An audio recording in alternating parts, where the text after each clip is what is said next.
রোজকার মতো আজকেও আমি চান টান সেরে ছাদে গেছিলাম। আমার চান করতে একটু লেট হয়, মানে রোজই হয়। আমার প্রথমে রান্না সারতে হয়, তারপরে আমি চান টান সারি বেশিরভাগ দিনই। মানে চান করে রান্না আমার কোনো দিনই সম্ভব হয় না। তাই আজকে অনেক জামা কাপড় কেচেছিলাম। আজকে শনিবার, তাই সব জামা কাপড় আজকেই কাচি। রবিবারে আমি কোনো কাজ রাখি না। রবিবারে একটু ফ্রিই থাকি, সবার ছুটি, আমারও একটু ছুটির দরকার। ছুটি থাকে না ঠিকই, কিন্তু তাহলেও ফ্রি রাখার চেষ্টা করি, ফালতু কাজগুলো করি না, এক্সট্রা কাজ যেগুলো। আর আজকে রান্না করেছিলাম, রান্না টান্না হয়ে গেছিলো। সকালে রান্না করেছিলাম কচু দিয়ে মাছ দিয়ে ঝোল, আর চচ্চড়ি করেছিলাম। তো সেটা সমর খেয়ে তো চলে গেছে।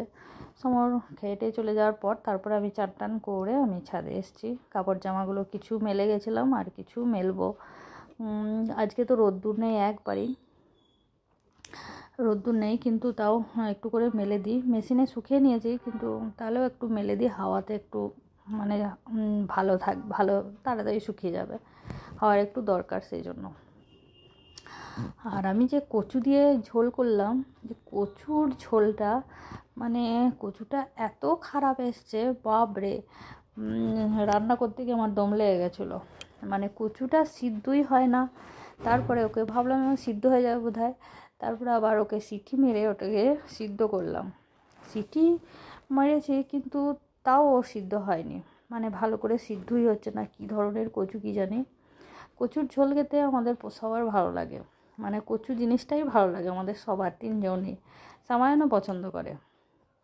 কচু দিয়ে মাছ দিয়ে ঝোল, কচু দিয়ে বেগুন দিয়ে চিংড়ি মাছ দিয়ে সবজি প্রচুর ভালো লাগে আমাদের। কচু সিদ্ধও ভালো লাগে, কাঁচা পেঁয়াজ কাঁচা তেল দিয়ে মাখে, কাঁচা লঙ্কা, অনেক কিছুই ভালো লাগে আমাদের। কচুটা আমাদের বরাবরই ফেভারেট। তাই নিয়ে এসছে, কিন্তু এত যে খারাপ সেটা বলার কথা নয়। তাই দুঃখী হয়ে গেলাম, কিন্তু তাহলেও কাজে লাগাবো, কাজে তো লাগাতেই হবে।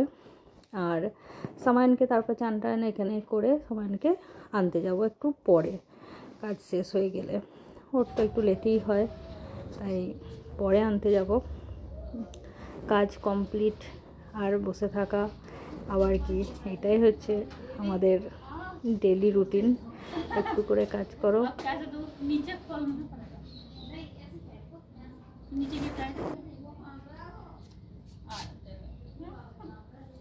अब मैं तो पहनूंगी तेरे शूज।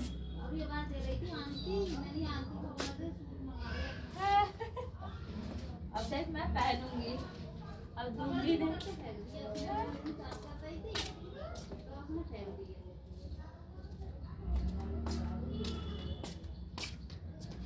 अब मैं पहनूं, हैं? पहन लूं? ये वाली खोलो, ये वाली खिड़की खोलो, इधर वाली।